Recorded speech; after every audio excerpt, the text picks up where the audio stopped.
दोस्तों किसी भी तरीके का मैट्रिमोनियल डिस्प्यूट हो या फिर 498 है, दहेज है, घरेलू हिंसा केस है, दोस्तों इसके लिए समय समय पर सुप्रीम कोर्ट ने कई सारी गाइडलाइंस जारी करी हैं दोस्तों। कोर्ट को, ट्रायल कोर्ट को, फैमिली कोर्ट को कई सारे आदेश जारी किए गए हैं दोस्तों कि अंतरिम मेंटेनेंस, परमानेंट मेंटेनेंस क्या देखते हुए बांधना है, फाइनेंशियल लायबिलिटी से लेकर रिस्पॉन्सिबिलिटी हर एक चीजें मेंशन होनी चाहिए। क्रुएल्टी क्या है, क्या नहीं है दोस्तों, क्रूरता के अंदर क्या आता है और क्या नहीं आता है, इसको समय समय पर सुप्रीम कोर्ट ने बहुत अच्छे तरीके से ब्रीफ किया है दोस्तों। जय हिंद, नमस्कार, मैं एडवोकेट आशीष मिश्रा। लाइक कर दीजिएगा, शेयर कर दीजिएगा, सब्सक्राइब कर दीजिएगा, ताकि आज ये जो सुप्रीम कोर्ट की गाइडलाइंस, अगर किसी भी तरीके का किसी के पति का या पत्नी के बीच में ऐसा कोई डिस्प्यूट चल रहा है तो उनको हेल्प मिल सके दोस्तों।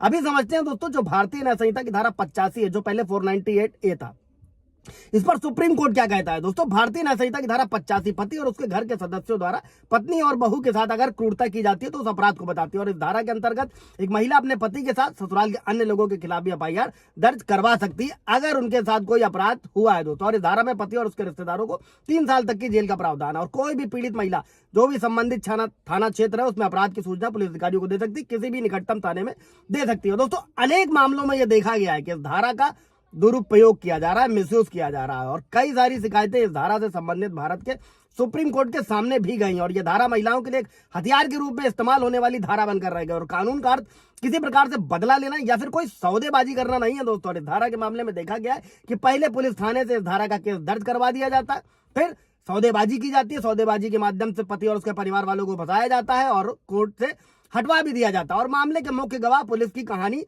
से मुखर भी जाते हैं बाद में। और इस संबंध में सुप्रीम कोर्ट ने भी ये टिप्पणी करी थी कि धारा 85 सौदेबाजी का गढ़ बन चुका है और इस धारा में परिवर्तन किए जाने की भी आवश्यकता है।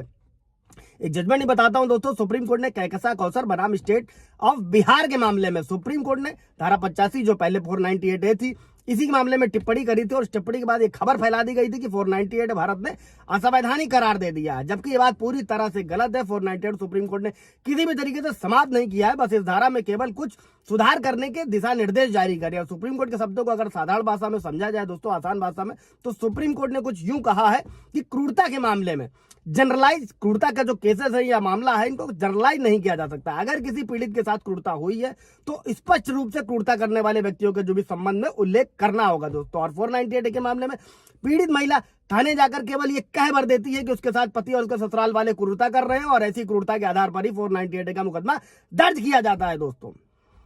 जबकि इससे पहले जरूरी है दोस्तों कि क्रूरता के अर्थ को समझा जाए कि मानसिक और शारीरिक क्रूरता कब हुई, किस व्यक्ति द्वारा कारित की गई, इसका भी उल्लेख डिटेल होना चाहिए एफआईआर में दोस्तों। अगर आपका भी कोई केस ऐसा है तो इस वीडियो को समझते रहिएगा और अप्लाई जरूर करिएगा, तो आपके काम आने वाला है। सवाल जो आप कमेंट पूछेगा क्लियर कर दिया जाएगा। और इसी तरीके से शारीरिक क्रूरता है।